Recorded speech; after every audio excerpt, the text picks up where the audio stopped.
আসসালামু আলাইকুম বন্ধুরা। কক্সবাজার একটি স্বপ্ন বা আবেগ অনেকের কাছে।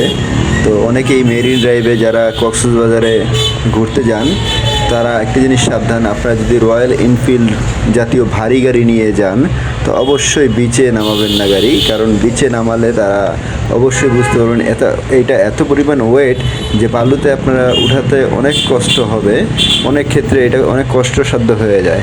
তো আমরা এই রয়্যাল এনফিল্ড গাড়ি নিয়ে যখন মেরিন ড্রাইভের পাশে বিচে একটু নামাতে গিয়েছিলাম তখন দেখলাম এই গাড়ি নিয়ে উঠাতে ব্যাপক পরিমাণ আমাদের ঝামেলা পোহাতে হয়েছে। তো সবাইকে সতর্কতামূলক বলছি, আপনারা ভারী গাড়ি বিশেষ করে রয়্যাল এনফিল্ড আপনারা বিচে নামাবেন না।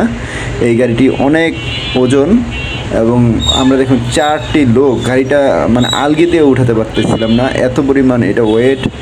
অনেক চেষ্টার পরে গাড়িটা 2-3 বার পড়ে গেল, তারপরেও আমরা উঠানোর জন্য চেষ্টা করতেছি। তো সর্বশেষ আমরা উঠাতে পেরেছি, কিন্তু অনেক কষ্ট হয়েছে। তো ধন্যবাদ বন্ধুরা আমাদের এই ভিডিওটি দেখার জন্য। আর আমরা বলবো আপনারা আমাদের ভিডিও দেখে অবশ্যই এখান থেকে শিক্ষা নেবেন, রয়্যাল এনফিল্ড গাড়ি বিচে নামাবেন না। ধন্যবাদ।